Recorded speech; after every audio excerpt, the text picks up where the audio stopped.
Hey, Deliberate Leaders, I'm Jen Dreen, Executive Business Coach here at Deliberate Directions, and your hostess today for our Deliberate Leaders podcast, where we are dedicated to helping leaders build strong and thriving businesses.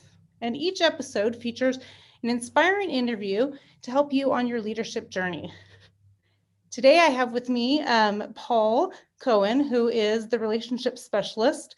And I just want to say thanks, Paul, for coming and welcome to our podcast today. Thank you very much indeed. It's great to be with you. Paul, you've had a fascinating career in advertising, psychotherapy, client customer relationships, and consultancy, and now author, right? That's right. It seems to be a pretty full career. So, and I'm very happy with it. Well, I'm intrigued because that's quite a list of different things. What kind of led you through that evolution of career change? And can you tell me a little bit about what you do as a relationship specialist? Okay, well, starting with the career then, I had no idea what I wanted to do when I left school, and I failed most of my high school qualifications. We have a sort of standard exam level in the UK, and I was really not very good. And one of my teachers said I was going to end up, collecting waste and garbage for a living. And, he could have been almost right. And I found my way into advertising. My dad had worked in advertising. And, when he told me that maybe I should try it, I was pretty convinced that he was wrong. And it took a good couple of months and a friend of mine say, Paul, you should really try advertising. And I got in and I became a messenger and I worked my way up through the ranks in advertising. And eventually, having worked for big agencies and on global accounts, and I eventually set my own advertising agency up in London. And that was back in the day. I thought it was a great thing to do. I really loved every moment of it, and it was fantastically challenging. And I love working in advertising. The speed, the excitement, the new ideas, the innovation. It was fantastic. It was the best thing I could ever think about doing. And it didn't depend on formal qualifications. About 7 years after I launched my agency, it seemed to be time to merge it, to get larger with another agency. And, what was fascinating was that this agency with whom we merged used the same words that we used. They had the same kind of conceptual, apparently, thinking. They talked about, and I want to use all those cliches, out of the box thinking, innovation, high creativity, exciting creative work, etc., etc. But, the first day of that merged business, I knew it was wrong, because what we meant by those words were fundamentally different things. And that was fascinating. How on earth could I have compromised this my agency, on a mistaken idea that people meant the same things when they use those kind of words? That really opened my mind to the thought, there's more to this than just about ads. There's something going on about the psychology of these two teams that have merged together. And then I got really fascinated by what was happening around me.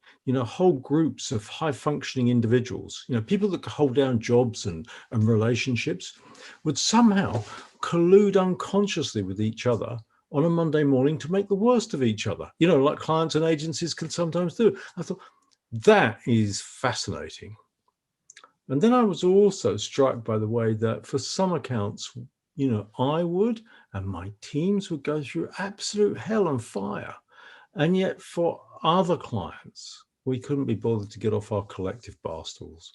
And at that point, I knew I had to go and find out what was going on. And I left the business. I left my agency. And that led to studying to become a change agent. I studied organizational change. I got a master's degree in the psychology of team change, individual change, and company change. And I got a master's degree in Gestalt psychotherapy and became a couples therapist. And in turn, and I thought I'd never walk into an advertising agency or deal with that kind of thing of client relationships. But then friends of mine running advertising agencies said to me, Paul, you do that tree huggy stuff. Can you come and help us? And then I realized actually I had somehow all these strands of knowledge that together actually kind of fitted into a new career. And that led to the formation of the Client Relationship Consultancy in 2004. And now we work with, I don't know, something like 1,200 different agency offices in 92 countries.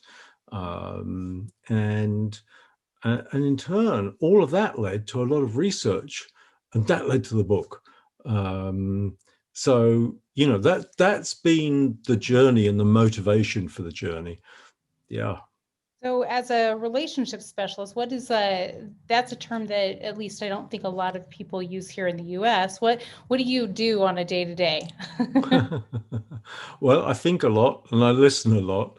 For me, so I work within the client relationship consultancy and to some degree independently, and I see private clients, but at a corporate level, um, helping marketing agencies in particular with their relationships with their clients. And it can be so challenging for any kind of professional services company to manage their relationships effectively. There are increasing pressures. It's not just about the pandemic, but there are just so many pressures on the agencies all the time that somebody that steps outside, or rather comes in from outside, and a bit like a couples counselor does, can bring new insight, new ways of thinking, and new ideas to help guide, steer, and offer possibilities. To improve relationships, make them more rewarding and longer lasting. And so that's what I spend my time doing, focusing on relationships. And somebody said, well, what are your qualifications? And I thought, well, actually, my qualifications are I've probably made more mistakes than most people. So, and we all learn through mistakes. So I guess my biggest qualification is I've had more learning opportunities than most people around.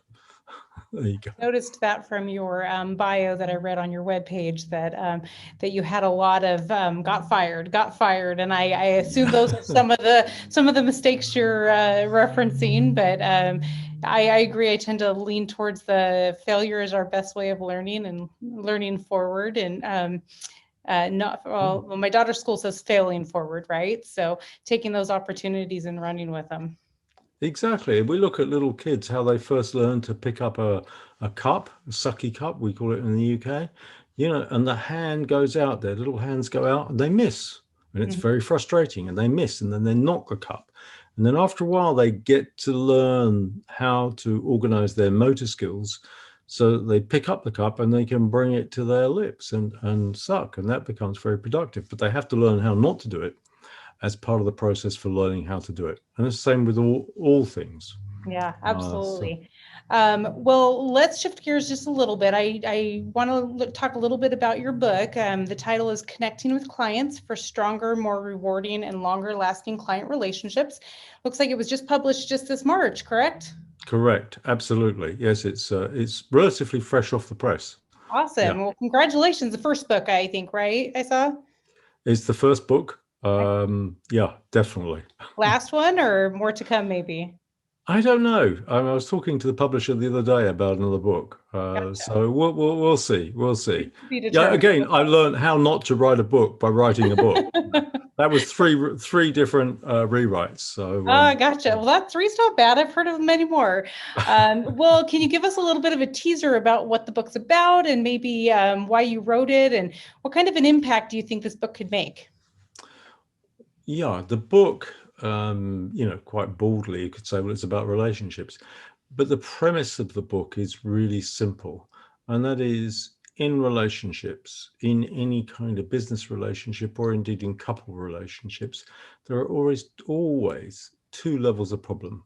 And there are problem A and problem A. And for those who might be listening to this, I'm just holding my hand up, pointing almost to the sky. There's problem A, and that's the task at hand. And in a professional services company, that's satisfying the client with the delivery, the logistics. In marketing services, that's about the strategy, the campaign, the sign off, the production, all of that stuff. But in any relationship, underneath that is problem B.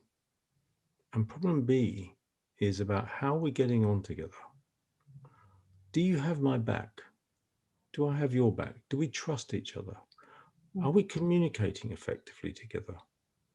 Do you feel when things go wrong that I'm doing my very best? And vice versa.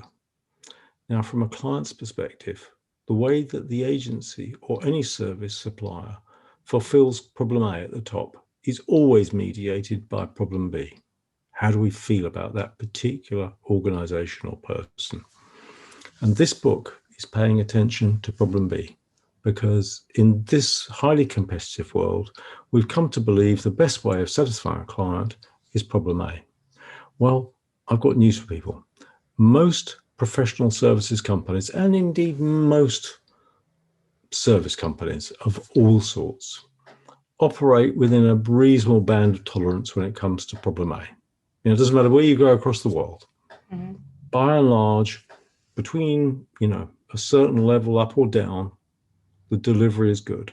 That's not the competitive advantage. The competitive advantage is how are we getting on together? How loyal is the client? How positively do they feel? Now, if clients feel positively towards us, by and large, when things go wrong, and they always will go wrong, then they're going to be more forgiving. They're going to be more supportive, more loyal. And when things go right, they're going to be more celebratory and lean into us more. If they feel negatively about us, when things go wrong, we're in real trouble. They will be unforgiving. And when things go right, they'll just be okay. So this book is about problem B. It's about managing the psychology of the relationship. Now, psychology sounds like a big word, but this particular book is written like a train ride or an airplane ride book, and I've put it into little chunks, so between 2 and 5 minutes on average, so you can just read a bit and then dip in and dive into some other part of the book. So it sounds like heavy, but it's not. And the notion is passing over tips and advice that I would want. That's what I wrote it really for my younger self. What would I have really benefited from back then when I had a very low attention span but wanted to suck in information? What top tips, what ideas would there be for me back then? Well, this book, if it had been around then, would have been the answer. It would have saved a lot of angst and challenge and hard work. So I've written it for the younger me, or for anybody that wants to have, better client relationships, and actually it applies in personal relationships too. Yeah, that's what it's about. I was noticing that when I was reading that there's a lot of correlation just with the client relationship issues, and also just, team and employee relationship issues or personal relationship issues. And that kind of brings up the interesting concept, there's kind of buzzwords right now about employee engagement and keeping your employees happy and creating a great team. And I saw a lot of correlation between those and what your book's about. Can you talk a little bit about how those overlap and how that could lead, the concepts in this book could also lead into maybe building a great striving, strong business with a great team? All of the things that you mention depend on interpersonal relationships. Our relationship with our boss, our direct report, our employees, our colleagues, and indeed our personal friends, our partners, just as much as they do with clients. We're all human beings. We're all struggling with the same issues. And, yes, we've all got our functional expertise, but actually it's the efficacy of our work collectively that is critical. And so this book will help anybody in any team to understand what's going on for their colleagues better, at the very least, and what might be going on for their clients, what might be going on for other teams, and provide some ideas about improving those relationships. So yes, it does give any reader, I think, some really good advice, in a very easy to, by the way, if anybody reads the book and they disagree with something, that's fine too. Find something better. These are start points. These are things to have fun with and engage with and practice with. And if you can do better, if you've got a better way of doing it, I'd love to hear about that so I can tell people about it. But yeah, for sure, all of those things you mentioned. I'm passionate about the notion of how we as human beings can operate and communicate really effectively together.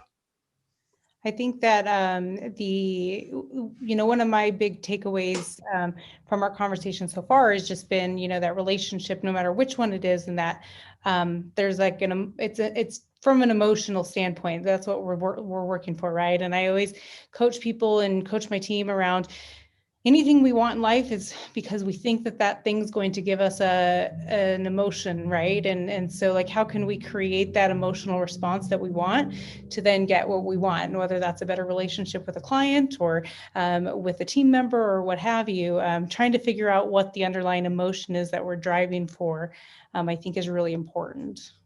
Yeah, for sure. And by and large, these days we tend to dismiss emotions, and we tend to look for functional delivery. The whole notion of high performing teams and highly effective work output, all that kind of stuff, really comes from the sort of post-industrial time that's really just gone on, and so we've become more and more competitive in that domain.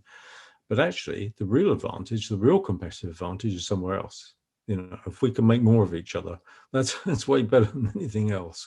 If we communicate 10% better, wow, that's pretty good. If we can eliminate 15% of mistakes and errors because we are communicating and we are listening really effectively, wow, how wonderful would that be? So yeah, that's what the book is about.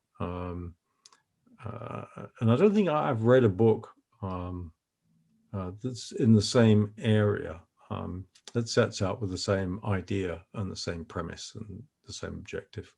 Yeah, I'm a pretty voracious reader. I don't think I have either. And so it's having a background in psychology myself, prior to my career, was kind of looking at those same types of things. To me, it's fascinating to see just human behavior and just how it applies to all aspects of life, whether that's business, relationships, or what have you. But to me, that's kind of the key, right? Is like, what's the human behavior? What's driving that human behavior? How can we get the human behavior we want, get more of what we want and less of what we don't? And I think your book hits on that fantastically. So Thank you. Yeah, I mean, and the problem A, problem B.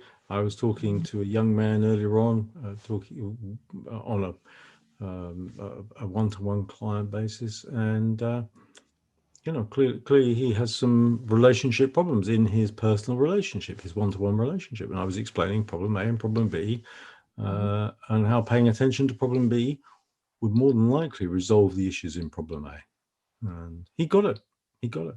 yeah, I talked to my team a lot about this, and I think that it's kind of overlaps well with your book. But when we get feedback from a client or a patient, I'm also an optometrist by trade, and so when we get a concern or a complaint from a patient, my staff will kind of immediately go towards that problem A that you mentioned, and what's the underlying issues? We didn't do anything wrong. We didn't do anything wrong, and I'm like, doesn't matter, we could have nailed all this, but if their perception and their emotional attachment to it was X, I mean, we could have been the best that we could have possibly been in all those other areas, but their perception wasn't there. So we have to Exactly. figure out how to tackle that perceptual part of it and make sure that we do better there next time.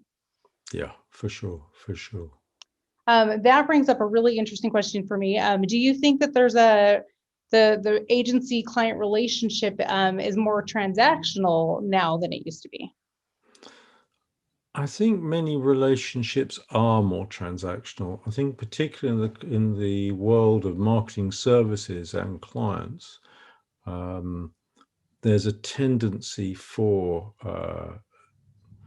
on the spectrum between relational and transactional, there is a leaning towards the more transactional, and I think we could look at one of the major underlying causes to be the rise of procurement in marketing services. So in the past, if I go back, turn the clock back, and this applies to many, by the way, many professional services, turn the clock back 10 or 15 years, and individuals were emotionally committed to their clients, and therefore they were determined to do their very best. And their very best would often mean that they excelled and went beyond the client's expectations. When you have the rise of procurement, what they look for is a minimum standard. And once that's achieved, then the contract is satisfied. So one is about exceeding expectations, and the other one is about getting up to a level of a minimum level. One becomes therefore more transactional by its very nature. We're thinking about the actual delivery rather than the excitement of exceeding expectations. So I think that's one particular aspect that's going on. And there are underlying issues for that in terms of agency theory, which probably is not worth going into just right now. But I think another factor that's going on, and this is during the pandemic, is of course, the way in which we are communicating just right now, by the way, it's very difficult to have a relationship with a little picture on a screen. You know, we have relationships with people and in real life, and that's the way we're wired. So inevitably, when we start to rely more and more on email, on Teams, on Zoom, or whatever web-based delivery platform, the interpersonal relationship is more challenged. Communication becomes way more difficult. I'm using 15% more volume unconsciously. We all do, by the way, on these web-based platforms. Simply because we're trying at some unconscious level, some out of awareness level, to bridge the barrier that is between us, to somehow make ourselves more real to the listener. Well, that's quite exhausting. And then if we're looking at these small screens all day, that's exhausting because we're trying to make up for the absence of body language. We just can't see what's going on. Now, in terms of communication, that's about 55%, roughly, give or take, of all communication content is in the body language. Well, we miss that. We miss the micro movements in facial expressions. We miss the pace of the breath, all the clues that go on around an interaction that tell us when we can interrupt, how important is something. And then there's a third, 38%, which is of communication, is around the voice delivery, the emphasis, the tone, the pace, the up and down movement of the intonation. And of course, with buffering, and we get this way more over web-based platforms than we do on the telephone, we lose all of that. It becomes much more difficult to know really how important is something. And we're straining to kind of make up for that. And then, of course, we've got the rest of the communication, the 7, whatever it is, %, which are the words themselves. Well, words, as I started out saying, are pretty slippery things. You know, they can mean one thing to one group of people, another thing to another group of people. So there's a whole raft of problems associated with this frequent use of web-based platforms rather than face-to-face meetings. And then web email is pretty poor at communicating other than for purely factual stuff. And so, wow, we've got a real problem. Little pictures on a screen that are not communicating terribly well, and supported by email. This inevitably is going to move us towards a more transactional kind of relationship.